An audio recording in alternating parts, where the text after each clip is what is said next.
Hey everybody, it's Mark. Thanks for joining me today for another episode of In the News. That's all the news for independent paint, hardware, and this episode, lumber retailers. Before I get started with some new news, I wanted to update my ongoing coverage of Sherwin-Williams and the company's current woes. If you read my blog recently, you might recall me mentioning Sherwin-Williams' current debt load. Since writing that piece, I've read two additional pieces by financial analysts who cover the paint maker, and they concur that Sherwin-Williams is at risk for having problems associated with too much debt, plus the ongoing problems in their stores, the effective loss of market share, primarily to independent paint retailers, primarily to Benjamin Moore retailers. In addition to that, the problems that the paint maker has had in their consumer brands division. But one problem I did not report on was the troubles that Sherwin-Williams has been having selling paint at retail. Not in stores, I'm talking about through their big box stores and their large corporate retail clients. The company made clear in their earnings call that sales in Europe have been particularly bad, but here in the United States, they have not found much relief. The primary customer for Sherwin-Williams, and those are consumer brands products in the United States, being Lowe's. And so now we have some understanding of why Sherwin-Williams is struggling to sell paint at retail. Lowe's recently reported second quarter financial results, and they were significantly lower than expecting, the company blaming a slowdown in DIY consumer spending for their flat sales. And sales were flat despite the fact that inflation for the basket of goods that Lowe's sells was in the 15% range for the first half of the year. And so those real sales decreases at Lowe's in the sales to consumers category are showing up in Sherwin-Williams' P&L statement. And speaking of P&L, it looks like Sherwin-Williams is stepping away from Pratt & Lambert and all their other brands that they sell to the independent channel. And it looks like they're doing it at the wrong time, because as Lowe's and Sherwin-Williams stores continue to struggle, the independent dealer channel continues to expand. ACE, that's the cooperative of independent hardware and paint stores, announced that they opened their 105th paint store earlier this year, and that there were 60 additional stores planned to be opened during the remainder of the year. That's after the co-op opened 188 new stores in 2021. ACE is adding 4.4 million additional square feet of distribution space across 3 sites in the United States, and that's to handle the additional volume as consumers continue to show their preference for the independent dealer. We remain enthusiastically bullish about the continued prospect for new store growth, said ACE Hardware President and CEO John Van Heusen. And all those ACE stores buy a lot of paint, by the way. It's not just hardware. Purchases of ACE branded paint are likely in excess of $500 million a year at this point. And all of that volume used to go to Sherwin-Williams, but recently, less than 3 years ago, that was stolen away by Benjamin Moore and Dan Calkins. And while speaking of ACE, the cooperative reported sales for the first half of the year, the 5,200 ACE stores in the United States recording revenue of $2.53 billion in the second quarter. That's a record, their highest second quarter in history. Profits from those sales also rose to $125 million. That is also a record profit, meaning that when ACE Hardware retailers get their rebate check this year, they can expect it to be sizable. Most of the growth in earnings and revenue for ACE has come from those new stores. Sales at the existing ACE locations have leveled off and are just keeping up with the rate of inflation, but that's after 6 to 8 quarters of just absolutely fantastic growth. So ACE continues to do extraordinarily well. Moving on, I try to stay away from the macroeconomic issues when I report. The topics are very broad, and I'm no economist, so drawing conclusions can sometimes be hard. But I do have a number of lumber dealers following along. And this news may have some implications for paint dealers as well. New home sales in July were down for the month. The seasonally adjusted number of housing starts down another 12.6%. The latest report also placing sales of new homes nearly 30% below the estimate, which was made just 12 months ago. According to the National Association of Home Builders, the latest report shows new home sales at the lowest level since January of 2016. The disappointing sales pace mirrors an ongoing decline in builder sentiment, as elevated mortgage rates and higher construction costs are pushing more consumers out of the market, particularly entry-level buyers, said Jerry Conter. Jerry is the chairman of the National Association of Home Builders and a home builder himself from Savannah, Georgia. And Jerry may have a point about inflation. That same organization also reported that the price of new houses in the United States are up 20% since this same period just last year. The sharp drop in new home sales is another clear indicator that housing is in a recession, said Danushka Skillington, and that's the association's assistant vice president for forecasting and analysis. The combination of higher prices and increased interest rates are generating a notable slowing in the housing market. And while some regions of the country did show slight improvements in July as compared to June, in all regions of the country, new home sales are significantly lower since this same period last year. In the Northeast, new home sales are down 37% year over year. In the Midwest, that number is 23%. In the Southeast, new home sales are down 29% as compared to last year. And in the West, an amazing 50% drop in new home sales as compared to July of 2021. But it's not just new homes that are struggling to find buyers. The National Association of Realtors recently reporting that existing home sales fell 5.9% in July. That number, when seasonally adjusted and compared to year over year, places existing home sales down 20% for the same period in 2021.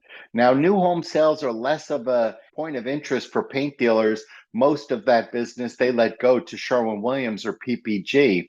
But still relevant, though, as some dealers do sell into the new homes market through builders and their subcontractors. But the lower sales in existing homes is very concerning.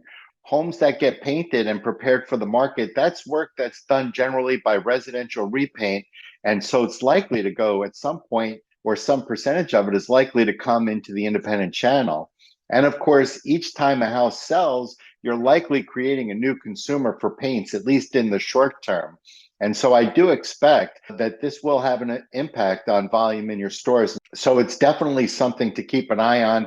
And if you're looking for somebody to blame for the problems that they're seeing in the housing market, inflation and interest rates are the two things experts point to most frequently for the downturn in housing. In news about the environment, a lawsuit was filed recently against both Benjamin Moore and Sherwin-Williams.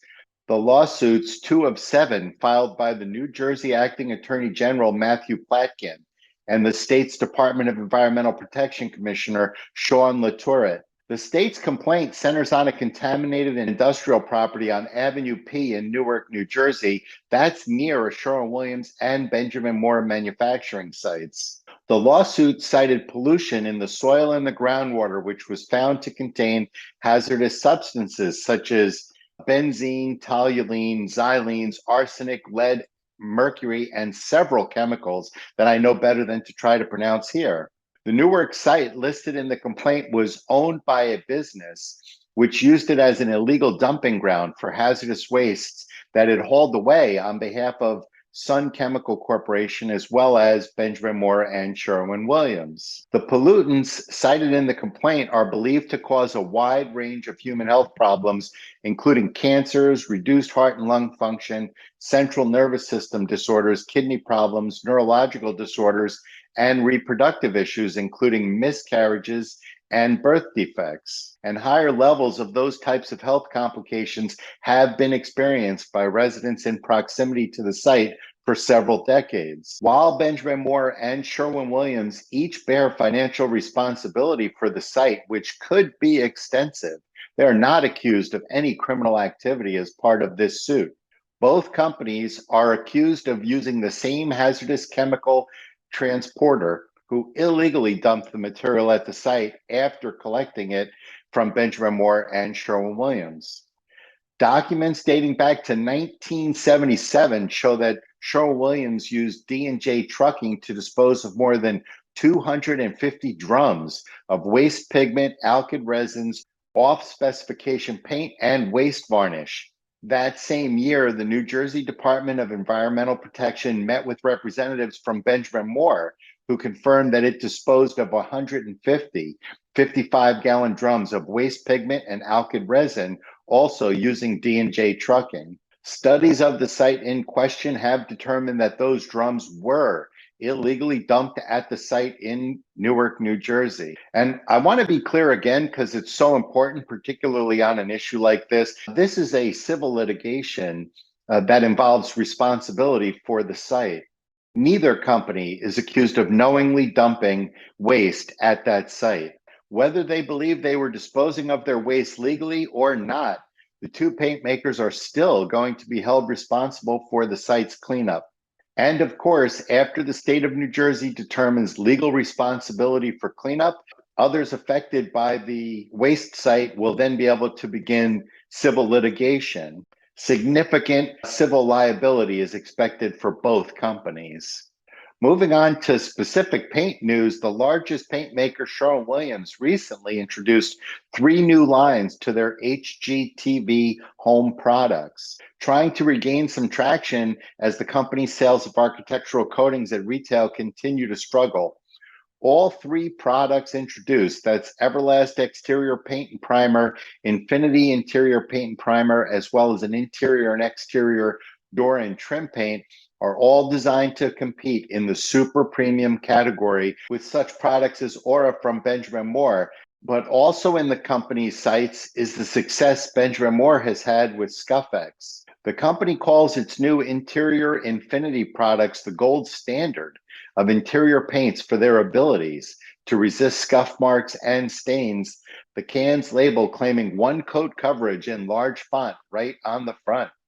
Each of the coatings comes in a full range of finishes and can sizes and are available online at an HGTV paint store, which Sherwin-Williams has created for this endeavor. The site and all the sales that are handled online, all direct to Lowe's, the big box retailer, currently selling these super premium products for $65 a gallon. And finally, the North American Hardware and Paint Association has announced a 2-day conference for retailers, wholesalers, industry service providers, and other channel partners. The 2-day Independence Conference will be held August 2nd and 3rd of 2023, and that'll be happening in Dallas, Texas. The event will highlight the latest in retail technology and focus on the solutions that independent home improvement retailers are using to improve their efficiency, their customer service, and their competitive advantage in the channel. Technology has been a critical area of growth for the independent channel over the last several years, and it remains a key opportunity, says the NHPA Chief Operating Officer, Dan Tratenchek. Dan, a former guest on my show. We are excited to offer an event that focuses on real-world technology solutions and will bring retailers and industry groups together to learn from each other how to navigate in this space. The conference theme is Putting Technology to Work for You and will feature breakout educational sessions, industry-leading speakers, and retail panel discussions. The event will also play host to 2 popular NHPA programs, and that's the Young Retailer of the Year Award and the organization's yearly Top Gun Awards. In addition to the education, conference sessions, and networking opportunities, NHPA will also be inviting technology and service vendors to exhibit and meet with the attendees. The 2023 NHPA Independence Conference will serve as a gathering place for the entire industry, said organization president and chief executive officer Bob Cutter. We've shared the highlights of this event with key leaders in the industry and have gotten overwhelming support for the concept. We've invited these leaders to join us next year in Dallas, and we encourage retailers, distributors, and other channel members of all stripes to take advantage of this gathering to enhance the benefits it will bring to the entire channel. This is an outstanding idea, in my opinion, and while my efforts to get into this space with the Revolution e-commerce package that I was building ended up unsuccessful, the loss of time and money on the project has not dampened my enthusiasm or excitement for how technology can transform independent paint retailers. Websites and e-commerce sites are just the beginning as it relates to technology, as integrations between dealers, e-commerce sites, their point of sale systems, the coatings and sundries manufacturers and distributors they deal with, as well as shipping companies and other service providers create opportunities for remarkable efficiencies, making it possible to manage a paint store with far fewer people. Dan Trottenchek, if you're listening, I wanted to let you know that I have not received my invitation to attend or present at this event, and I am available on August 2nd and 3rd. And so, Brian, if you want to put my email address and cell phone number on the screen, Dan, you know how to reach me. And so that's it for the news for this episode. Thanks so much for listening. I'm Mark Lipton. Like, subscribe, and Brian just had my phone number up on the screen. Go ahead and reach out or send me an email and let me know what you want to hear about, and I'll make sure to include it in my content.